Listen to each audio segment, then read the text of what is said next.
Hey everybody, Pete A. Turner from the Break It Down Show, coming at you with today's introduction for author Michael Guardia on his return visit. We've had a bunch of new guests recently, so I thought we'd bring back someone from the past. Michael is an internationally recognized author and military historian. He's a veteran of the United States Army, serving 6 years in active duty as an armor officer. He's written about Hal Moore, leadership, and today's book that he's going to talk about is his latest.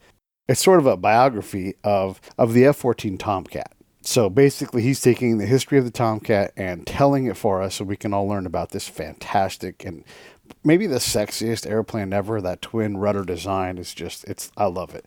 I think you guys will get a kick out of this. I'll keep this one pretty short. Standard things apply. Subscribe, rate, review, share the show. That would really be a big help. And savethebrave.org. Click on donate. Hit a monthly amount, or do your annual giving right now and just drop $100, $500. If you want to donate land, your time, your capability, we're interested in all of it. Reach out. Let me know how it goes. You can get me at Pete A. Turner on all social media, or just Pete at breakitdownshow.com. I want to hear from you. Let's do this. Mike Guardia, come on up. This is Jay Moore. This is Greg Proops. This is Jordan Harbinger. This is Dexter from The Offspring. This is Nathan This is East. Sebastian Younger. This is Rick Morales. This is Stuart Copeland. This is Mick Gillette. This is Andy Summers. Hey, this is Skunk Baxter. This is Gabby Reese. This is Rob Bell. Hey, this is John Leon Guerrero. Hey, and this is Pete A. Turner. Hi, this is Mike Guardia, author of Tomcat Fury, and you are listening to the Break It Down Show with Pete Turner. And now, the Break It Down Show with John Leon Guerrero and Pete A. Turner. Hey man, thanks for coming on. I appreciate you sending me the book, which in all honesty, I have not had a chance to get through yet.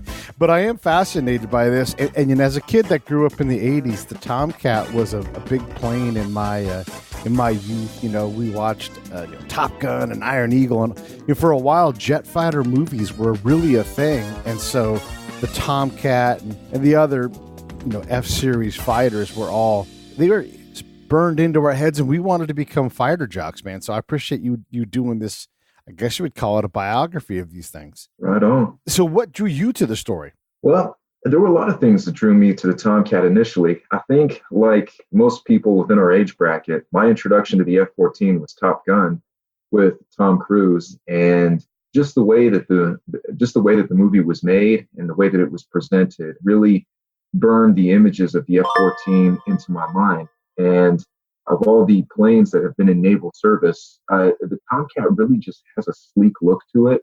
It has a bunch of panache, and it has a lot of glory and glamour attached to it. Not simply by virtue of movies like Top Gun and The Final Countdown and Executive Decision, but just its illustrious combat history. And I think by virtue of that alone, it really deserved a book that gave an expose of all of its highlighted combat engagements, not just in U.S. service, but in Iranian service as well, because the Republic of Iran, it remains the only foreign operator of the Tomcat, and they're the only ones in the world that still have an active Tomcat. Really? Okay. Well, let's dive right in there, because that's fascinating, especially given Iran and America's contentious relationship right now. So expand more on that, if you would. Absolutely. So let's wind the clocks back to 1972. This was in the dying days of Vietnam for us.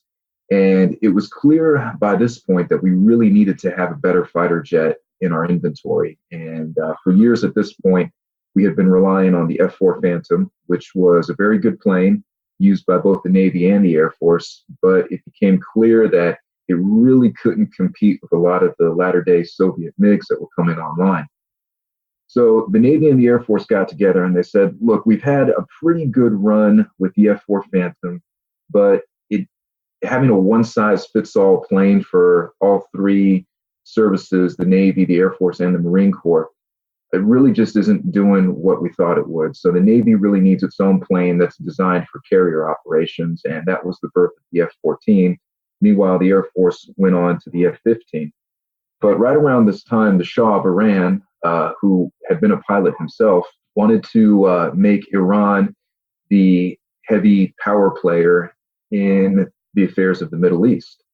And he said, okay, well, the only way I can really do that is by countering the growing threat that I see from Iraq, because Saddam Hussein and the Shah of Iran, it was no big secret that those two did not like each other. And as Saddam was getting more and more equipment from the Soviet Union, the Shah of Iran said, okay, well, let me go knocking on Richard Nixon's door and see what he has to offer me. Now, Nixon knew that Iran was a very close ally at the time. In fact, back then, we had no closer ally in the Middle East than Iran. And he said, well, you know what, to keep ties strong and to keep you as a strategic ally against the Soviet Union, I'm going to give you free reign of anything you want in the U.S. arsenal. I'm essentially going to give you everything short of the atomic bomb. Wow. And the Shah of Iran said, okay, well, what can you tell me about this new F-14 Tomcat? I'm hearing a lot of good things about it. And he had a bunch of Iranian pilots test fly it, and hands down, of all the jets that the Iranian pilots test flew, the F-14 was their heavy favorite. And orders were made during the reign of the Shah for 80 Tomcats to be delivered to the Iranian Air Force. 79 of them were ultimately delivered. And the Shah of Iran made it no secret how much he really loved the F-14 and how he thought that this was the best available fighter to defend the skies of Iran. Well, just a few years later, the Shah abdicates his throne in the wake of the Iranian Revolution. Ayatollah Khomeini takes over, and the Ayatollah essentially kicks out all of the Gruman and all of the U.S. Navy advisors and has a fleet of Tomcats on his hands that he doesn't know what to do with. And he takes a lot of the best Tomcat pilots and he throws them in jail for being loyal to the Shah. But surprise, surprise, in 1980, Iraq invades Iran. And now that Iran is on the defensive, the Ayatollah empties his prison and says, hey guys, sorry that I threw you in jail, but I need your expertise to fly these F-14s. Hey, this is Pete A. Turner from the Break It Down Show, checking in real quick to ask you this. John, Scott, and I all support Save the Brave with our time, our location, our effort, and our money. Each month we give a small amount. Do the same with us. Go to savethebrave.org, click on the Donate tab, pick an amount that you want to come out each month, and they will handle all the rest. I stand behind these folks. Thank you so much. Let's get back to the show. Hey guys, sorry that I threw you in jail, but I need your expertise to fly these F-14s. And those pilots were released from jail. They were restored to flight status the very same day. And a lot of them, after the war ended, they fled Iran just to get away from the Ayatollah. Huh. Okay, let me back up first off, because I want to understand some differences. What is the difference between an F-14 and an F-15? Because as an Army guy, to my untrained Air Force eyes, I don't know like what the difference is. Is it just branch or what makes the F-14 different than the F-15? Okay. Well, the F-14 was manufactured by Gruman Aerospace. The F-15 was made by McDonnell Douglas. Okay. The F-14 is a standard two-seat fighter with an adjustable swing wing design, and it is designed mostly for carrier operations, designed to protect the parent fleet from any aerial threats. Whereas the F-15 is an exclusive Air Force fighter, standard one-seater, although a two-seat variant is also out there. It's primarily a one-seat fighter jet. Okay. It's designed specifically for air superiority. Wasn't really conceived with a ground attack capability in mind, although it was later adapted to that use. So is it that when the government put out the competition for the contract, the two planes were born with similar specs in terms of how they look by having, twin rudders and all that kind of thing? Or twin tail wings or tail fins, I guess you call it. Is that what it is? And they're like, hey, the Air Force, we like this one. We want this. And the Navy said, hey, this other one will work great on our carrier, so we'll take the F-14 instead. Well, pretty much both the Navy and the Air Force, they sat down and they thought of their different requirements. And then they put those requirements out to the DOD and then out to the various aerospace companies. Right. And the Navy said, okay, well, here's what we're looking for. And the Air Force said, here's what we're looking for. Now, of all you aerospace giants out there, to include Northrop and Grumman, McDonnell Douglas, which eventually got dissolved into Boeing, they said, here's what we're looking for. What designs can you guys give us? And all the aerospace manufacturers that responded to that inquiry said, well, okay, we think we can give you something that matches what you're looking for. Here's this design. How do you like it? And pick and choose what designs you think you want or tell us how to make it better. That's when they ultimately selected Gruman and McDonnell Douglas to respectively make the F-14 and the F-15. Got you. Okay. Yeah, that helps clear that up because I know they look similar, but I don't know, maybe they're at best cousins. So let's go back to Iran. So the Ayatollah lets these pilots out and they're going to go fight in the war. What kind of force did they face in Iraq? Like, what did they have in the air? So in the opening days of the air war, you really had an example of American planes fighting Soviet-made aircraft, and the geopolitical irony, as it was not lost on anybody in the West, because they were looking at the air war over Iran and Iraq and saying to themselves, okay, well, now we're seeing just how well these American-built jets are competing against the Soviet-built jets, because the Iranians had the F-4 Phantom and the F-14 Tomcat, whereas the Iraqis were fielding the MiG-23 and the MiG-25. And it was in many ways was a blessing for Iran, because in aerial battles, both large and small, the F-14 bested the competition every time. And there was not a single MiG or a single Sukhoi jet that the Iraqis put up that could stand toe to toe against the F-14. Is it because of its long range capability, or its dogfighting, or sort of a combination of both? It was really a combination of both. And, the F-14 had a much greater endurance than either the MiG-23 or the MiG-25, and it was far more maneuverable than either one of those. Pretty much by the end of the 1980s, as more pilots had gone up against the MiG-23, general consensus among pretty much every Air Force in the West was, hey, the MiG-23 is a maneuvering dog. I mean, it's absolute garbage. Huh. Wow. Yeah. And okay, so it's one thing for the pilots to say that, but I mean, did the MiG-23 really across the board suffer? I mean, obviously here in Iran and Iraq, but you've got maybe two different levels of fighter pilots too. I guess Iran's fighter pilots spent a lot of time in jail between, getting imprisoned and getting into the airplane. But is there an actual difference worldwide that we see that the 23 just didn't perform as well? Oh, absolutely. Absolutely. The same scenario played out in the Arab-Israeli air wars as well throughout the 1970s and into the 1980s. You had several Syrian and several Egyptian MiG-23s who were very easy prey for the Israeli jets. And oddly enough, the Israelis were also piloting the F-4 Phantom and the F-15 Eagle. Yeah. Okay. So how did you get on this story? Obviously you've written about Hal Moore and leadership and that kind of thing. And although these are military topics, this seems completely different than the Hal Moore type thing. Absolutely. I'm really not known for writing books about aviation, but this one drew me in. And the best explanation I can give is probably just because the F-14 was such a big part of pop culture when I was growing up, in the late 80s, early 90s. And there was this nagging sense that I just had to write a book about it. I think it really just boils down to, man, I'm fascinated and I just can't suppress the itch to write about this. Yeah. And then how did you go about the process of gathering all this? Are there certain experts in the field? Were you going over to the aerospace folks, or where did your work lead you? My work took me to a lot of places. There are quite a few aviation experts, also a lot of aviation journalists who've studied, and they've also done check rides on the Tomcat. They were incredibly helpful. Also being able to track down and interview pilots who had actually flown her in combat missions.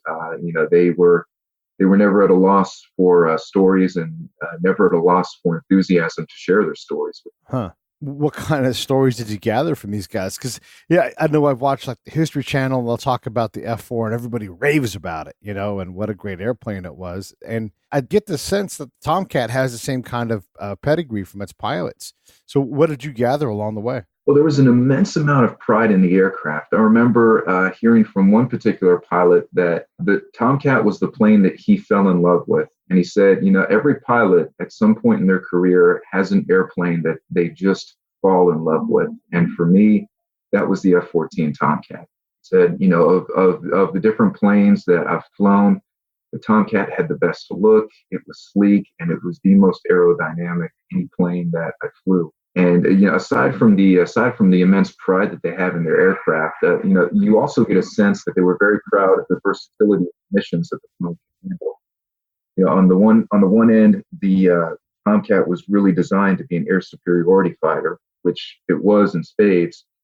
But at the same time, it could handle air-to-ground missions on par with even the best jets in the U.S. arsenal. So at some point, the Tomcat falls out of favor. I mean, it's still in use today, if I'm not mistaken, but newer planes come along, stealth technology, better radar, better, AI to help the pilot lock onto something, that kind of thing.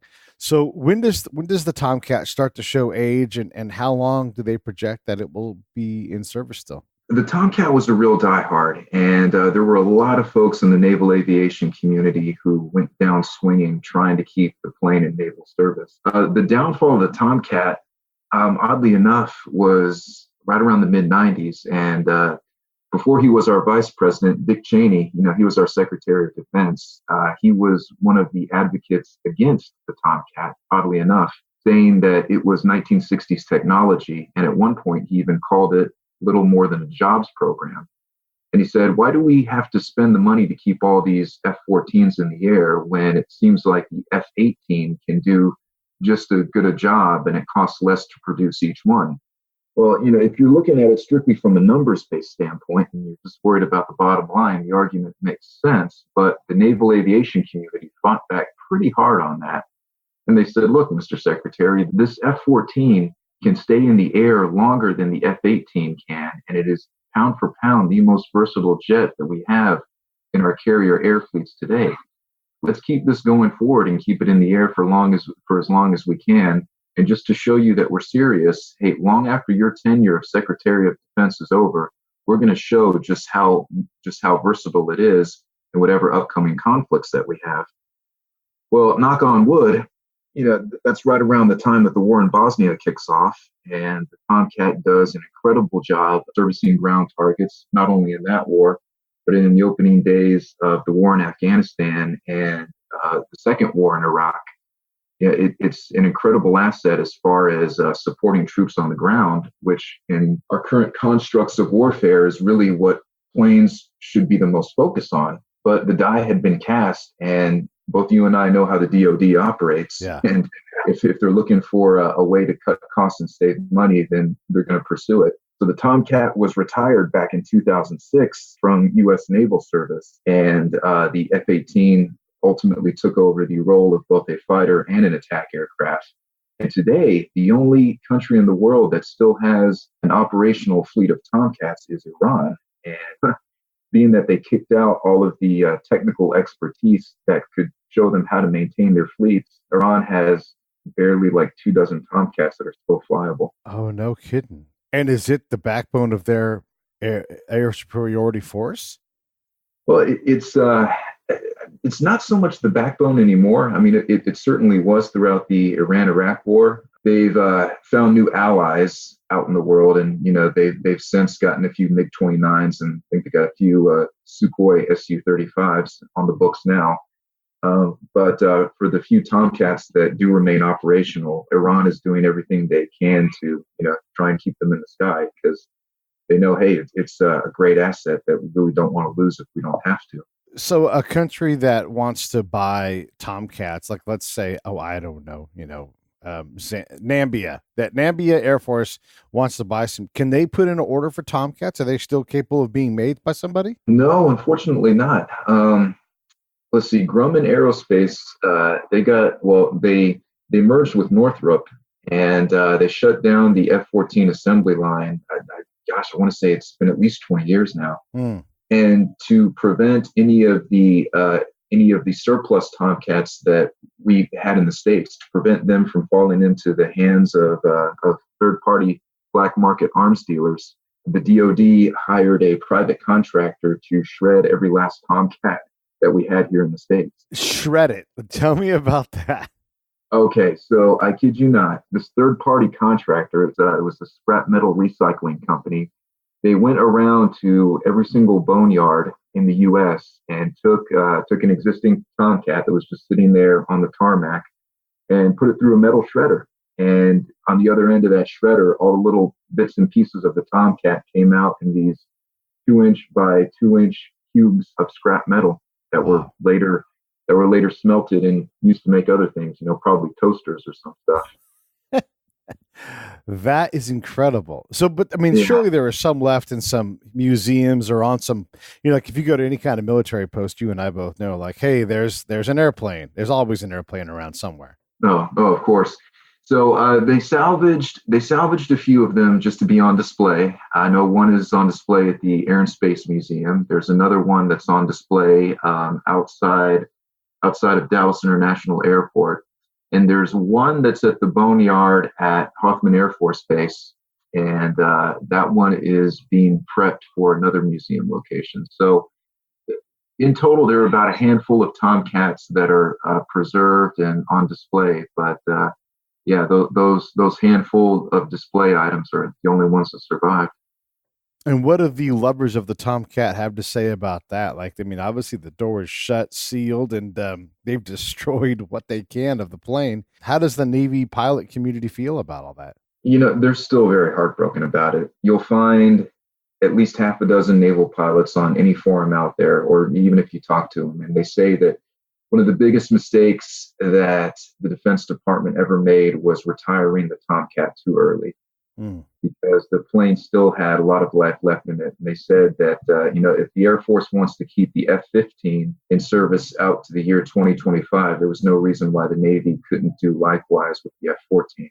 And so what replaces the Tomcat? Well, for the past 20 years or so, really it's the F-18 that's been taking the lead as far as naval air operations go, and that's really been the only thing that's replaced it. Of course, there's the long-standing wait on this new F-35 Joint Strike Fighter. Right. Still really hasn't come to fruition the way folks have anticipated it would. But in the coming years, and hopefully not the coming decades, we'll finally see the F-35 come online as the Joint Strike Fighter that everyone says it's going to be. Yeah, I mean, and the F-22 is up there doing things, and there's a lot of other platforms that perform. Can you give us an idea? Because I'm always fascinated by this. From someone saying, what's the 6th generation fighter going to be? And then the military starts to think up the capabilities that it wants. How long, and now we're trying to figure this F-35 out. It took, and you've written a lot of different military books. You've got a lot of knowledge on this kind of topics, but it took us a while to sort out the Osprey. How long, the F next, how long does that process take? Well, it's probably going to take another 20 years. If I had to take a stab at it, I'd say it's going to be another 2 decades or so before we really start to see the prototypes or the first placements of the next generation fighter. I mean, there are exceptions to this rule, but typically what I've noticed is it's about a 20 to a 25-year iteration for a new fighter to come online, reach the so-called peak of its service life, and then, start to take a backseat as more and more advanced aircraft come online. That was pretty much what happened with the F-4, also with the F-5. The F-15 is the one notable exception. Here it is past the age of 40 and it's still going strong. Yeah, they just keep throwing a new letter behind it. The F-15 Juliet, or whatever iteration they're on. When we look at these multi-decade processes and we see, the F-14 die out and the F-15 win, again, they're sort of related in their timeline. What is it about what the Air Force did with it versus what the Navy did that makes the F-15 capable of, continuing to, add new capabilities and remain in service? Well, I think the Air Force really just saw the F-15 as a long-term investment, and they really wanted to hold strong to it. Hey, this is Pete A. Turner from Lions Rock Productions. We create podcasts around here, and if you, your brand, or your company want to figure out how to do a podcast, just talk to me. I'll give you the advice on the right gear, the best plan, and show you how to take a podcast that makes sense for you, that's sustainable, that's scalable, and fun. Hit me up at pete@breakitdownshow.com. Let me help. I want to hear about it. I think the Air Force really just saw the F-15 as a long-term investment, and they really wanted to hold strong to it. I've never flown an F-15 or an F-14, but the pilots who have left their experiences recorded for all of us to view the pilots who have flown both have actually said that the F-14 was the more maneuverable jet. Huh. Now, I'm sure that there are probably at least half a dozen F-15 pilots out there who would disagree with me strongly on that, would probably be up in arms if they heard me say that. But just the pilots whose accounts I've read, having flown both airplanes, said that at low-level dogfights, the F-14 was actually their favorite. So I think one of the reasons why the F-15 stuck around, or has stuck around for as long as it has, I mean, not only because it is an incredible fighter, but also I think because the Air Force really, I think they had more leeway and they had more flexibility and more room to argue that we need to extend the life of this air superiority fighter. And they had a lot of data points to point to, because the F-15, as it is right now, remains the only fighter in American service to have never been lost to any type of enemy fire. Wow. It has an undefeated record, not only in Desert Storm, but in the Balkans and even in the air wars over Israel and the Arab world. It remains the undefeated heavyweight champion of fighter jets. So I think the Air Force, when, if ever there was a time when the F-15 was examined to be put on the chopping block, they stood up and said, well, hey, we have something that the other services don't. We have this fighter jet that has never been lost to enemy fire. Right. So we'll be sabotaging national security if you even think about if you think about doing away with this. Yeah, no, I can understand that. Like, it's undefeated and everything else. Maybe you don't know the answer to this, but is the F-5 still in service anywhere in the world? Like, that's an old plane. I mean, that thing was designed, had to be in the 50s. I mean, it's the progeny of prop aircraft. So and there were so many F-5s, is it still in service anywhere? The F-5, I think it's still in service as a trainer. Okay. Yeah, in American service, I think, I could be wrong on this, but I think it's still in service as a trainer. And the F-5 active fleet, you know what? Oddly enough, I think Iran is still one of the only countries that has an active fourth-line fleet of F-5s. When you think about that, like, because I don't know how old F-5s are, but just by numbers, F-4, F-5, F-16, F-35, like, we're way down the road now, like it's been a long time. Even like the U-2 is still flown. And that thing is, what is that thing, 60 years old, almost 70 years old now at this point? Oh goodness, at least. Yeah, I guess it is a little weird that the F-14 doesn't survive the cut. But, there's a lot of airplanes out there that do a lot of different things. Like the Air Force has the A-10, and they're always battling with what to do with that thing. And I'll tell you, and I don't know about you, but as a ground guy, having a helicopter on station or an A-10 up above, it chills the enemy out. Like, they don't they don't want any part of that thing. Yet the Air Force is always trying to kill it. It's so dominant when it's in the air. Oh, yeah. I mean, there's no question in my mind that the A-10, is really the king of close air support. And they've actually been trying to kill it for a while now, and it keeps hanging on to its life. And, I actually think that that's a blessing, not only for the Air Force, but for every Army and Marine ground pounder that plane supports. Yeah. When we look at the life history of the Tomcat, and we get a chance to recognize how good it was, its cousin, the F-15, never gets shot down. Have any Tomcats ever been shot down?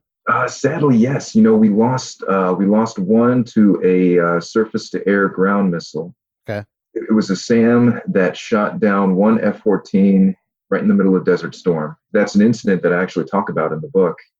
Both pilots ended up surviving the attack. They both ejected. One was rescued promptly by Air Force Heliborne Rescue Squad, but the other crewman, the radar intercept officer, he was captured by the Iraqis, ended up being an Iraqi POW for something to the effect of 6 weeks before they let him out. Wow. Yeah, that's crazy. So when we look at the history of American fighter pilots after, say, like Vietnam, we haven't lost that many planes in general. I mean, I know like Scott O'Grady got shot out of the sky, but a lot of these things are these things pilot error, or is it just because you're in combat and, they've got missiles and a shot at it? Yeah, I really think it's just the cost of business. That's really what you get from being in combat. There's, you can have the best plane in the world, but if the enemy has another plane in the sky, or if they got half a dozen SAMs on the ground, then there's always that outside chance that you'll get shot down. Mm-hmm. And being that we only lost one F-14 to enemy ground fire in Desert Storm, and Scott O'Grady's F-16 in the war over Yugoslavia, it's still pretty impressive record. And to say nothing of the fact that both crews of both jets survived being shot down, I'd say is, I would at least consider that a win. Yeah. And they shot down to U-2, and so it is always possible when two combative thing, the enemy gets a say, and sometimes the enemy gets to be lucky as well. Right. We just recently passed I think it's the 70th anniversary of Chuck Yeager breaking the sound barrier in the X1, right. The Bell X1. And I think about that and how 20 years later, these later model F series fighters are being developed or flown around and everything. It's remarkable. And now we're talking about super cruise capacity where these planes go out. The one thing I can't wrap my head around is if you're talking about fighters like the F5, I don't know, maybe that thing cost $2 million to build when it was first built, but what does a Tomcat cost and what does a F-35 cost? I mean, you compare those, you only want so many airplanes shot out of the sky, the Navy is building ships that are more and more expensive. Like if it's $1 trillion ship and someone sinks it, it's a big problem. Right. Yeah, it sure is. So the price tag on an F-14, depending on what variant you were looking at, it's really anywhere in the ballpark between 20 to 30 million per plane. And the F-35, I couldn't rightly tell you the price tag, but I would just take my best guess estimate and say that it's probably in the ballpark of 30 to 40 million. I mean, it has to be. Okay. And just when you factor in some of the developmental issues that have happened and actually getting the plane fielded and, trying to resolve some of the technical issues with the airframe itself, you're easily looking at a $50 million price tag right there. Right. And then it seems like these modern planes are a little more fragile and harder to keep in the air because, it requires so much specific stuff. It's not just an engine and some guns. Like there's miles and miles of electronics. There's probably Bluetooth and several different, it's just got to be so much technology to keep that thing in the air. It's got to cost a lot of money. Mm-hmm. Yeah, it does. I mean, it is really not cheap to maintain these planes by any stretch. So I saw somewhere that the F-35 was projected to stay in service to 2070. Like it was really going to be the platform for quite some time. Does that seem realistic to you? I mean, it's 2020, so 50 years from now, are we still capable of building a plane that's dominant for 50 years? Well, I think if history is any indication, it'll probably be around for that long. I don't know if it'll be the most dominant platform, but I would wager that it would stay in service for that long. When I think about planes like the F-5 and even the F-4, I mean, F-4 Phantom hung in there for, a little over 40 years. I mean, it came online in the late 50s, had its heyday in Vietnam, but we were still using it even in Desert Storm. And I think right up until the late 90s, it was still considered an active aircraft. Okay, let's back up and talk about what you're working on next. I mean, obviously, this book is out. Everybody should go out and buy it. Tomcat Fury, A Combat History of the F-14. And you can get that on Mike's website, MikeGuardia.com, but also on Amazon and all those kind of places. So, and remember, as always, when you buy these books, and if you're into the fighter jet thing, I mean, this is the book to buy because, what's cooler than a Tomcat? But you can interact with Mike on Twitter and Facebook. Make sure 5 stars and make sure you rate the book and review it so that everybody has a chance to find it, because that's what Amazon does, and that's how I can't talk. That's how they determine things. So, Mike, what's next for you once you get through promoting this book? You seem to always be on the next project. What's coming up? Oh, yes, sir. Well, let's see. Actually, for 2020, I got 4 titles that are in the queue. Wow. So let's see. So for the spring of 2020, first one that's coming out is a book called Danger Forward. Okay. And that is a biography on a gentleman named Paul Gorman. And Paul Gorman, if any of your listeners out there are unfamiliar with that name, he was a 1950 West Point graduate, was a young platoon leader at the Battle of Pork Chop Hill in the Korean War. Mm-hmm. Fast forward to Vietnam, and he's the battalion commander of 126 Infantry at the Battle of Bong Train, awarded the Distinguished Service Cross for his leadership in that battle, beating back a numerically superior Viet Cong force, despite the fact that he was being burned by napalm. Wow. Then stays in the military after Vietnam. He becomes the principal architect of the infamous Pentagon Papers, which, really exposed the March of Folly in Vietnam for what it was. Right. Then in the 1980s, he is the commander of SOUTHCOM. That's the U.S. Southern Command. And he is commanding SOUTHCOM when we had troops in El Salvador, when we had troops in Nicaragua, and also when we kicked off the invasion of Grenada. That's a hell of a life right there. Jesus. Oh, it sure is. Did you get a chance to chat with him and work with him directly on the book? Sure did. As a matter of fact, he and I are still in the process of finishing up the last interviews. So that's going to be that book, Danger Forward, is going to be the first one that's on tap for the spring. Then I have another book coming out called Days of Fury, which if any of your listeners are familiar with the book I wrote called The Fires of Babylon, it's a companion piece to that book. In Days of Fury, I'm looking at the Battle of 73 Easting from the perspective of Ghost Troop, which is the unit that fought right alongside Eagle Troop on that battle. And then after that, I have a... It's funny we should talk about the F-15 because my next book, Wings of Fire, is a combat history of the F-15, also coming out in 2020. And then for the fall of 2020 is a book called The Combat Diaries, which is a collection of short stories from the front lines of World War II. Wow. You are a busy guy, man. That's it's crazy. To have, is that 5 books coming out in the next 12 months? Is that right? 4, yeah. Well, I mean, I'm including Tomcat because it's just now, you're promoting it now. So is that 5 including Tomcat? Yes. Wow. Okay. Why write 4 books in a calendar year? What makes you want to do that? Well, really just a desire to keep the momentum going and, really try and stay sharp, try and keep my edge. I figure while I got all these good stories that are bouncing around in my head, best to get them out and, keep the base of readership growing. What draws you to Vietnam stories? Because you definitely have focused a lot of your energy there. Yeah. Well,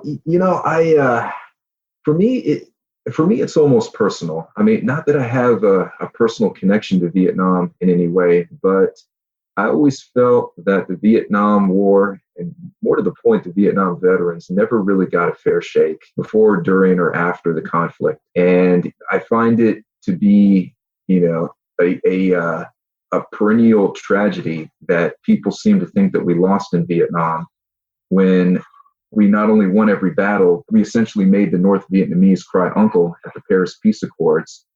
And then for our veterans to come home and be treated as miserably as they were.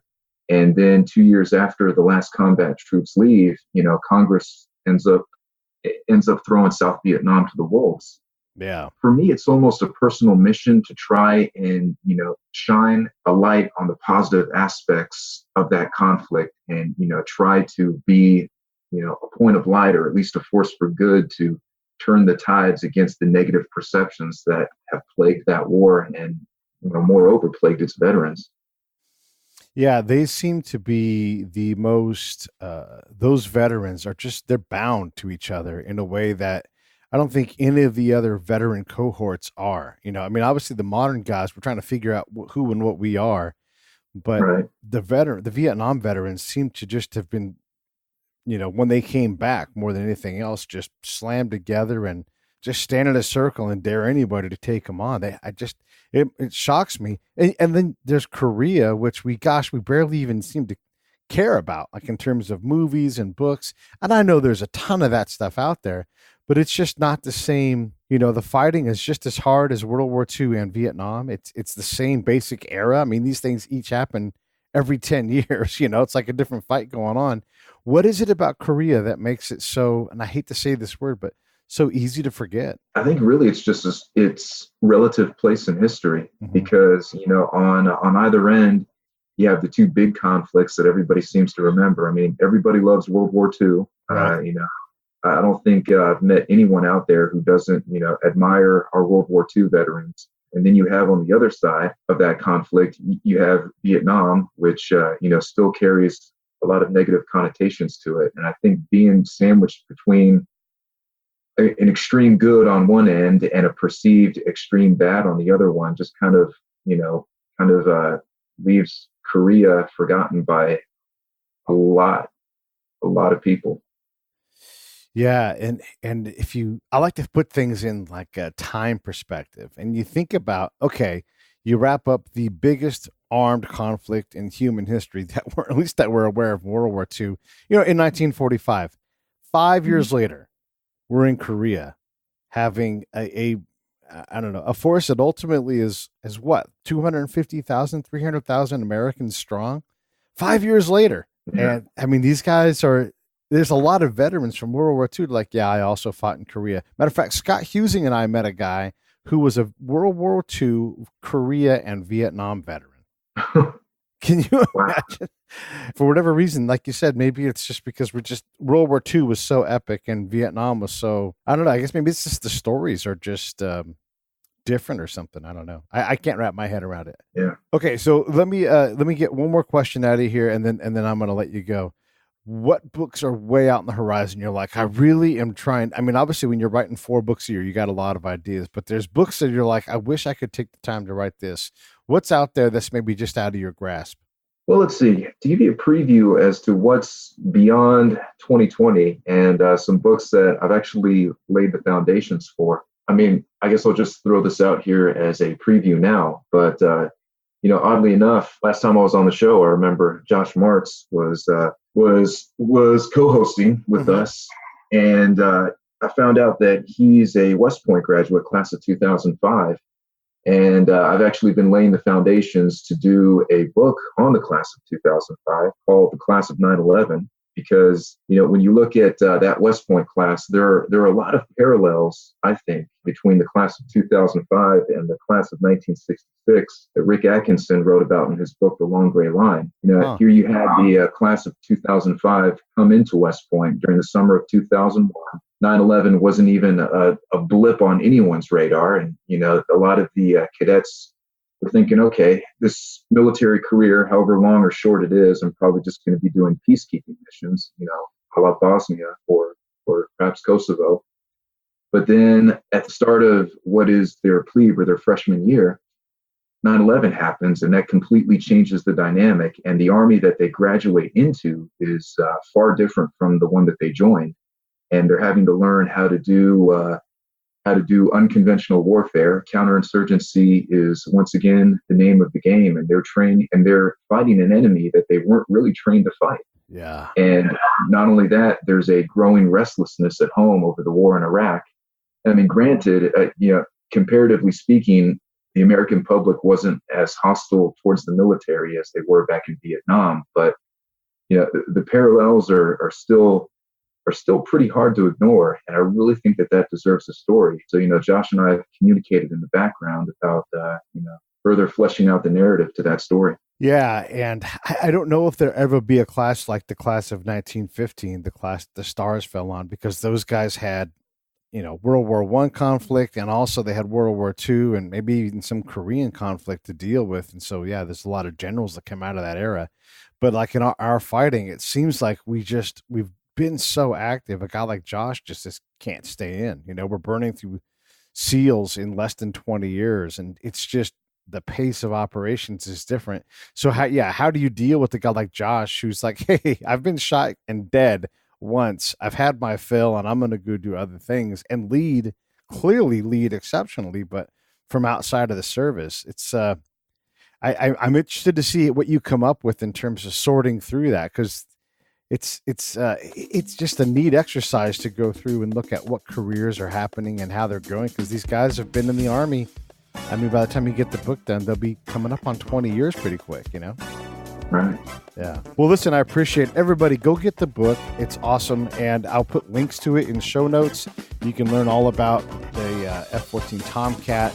And, of course, go to MikeGuardia.com to get more information on Mike and what his numerous projects are and what's coming up next. Mike, thank you so much for coming on, man. Brother, thank you so much for having me on again. It is always a pleasure.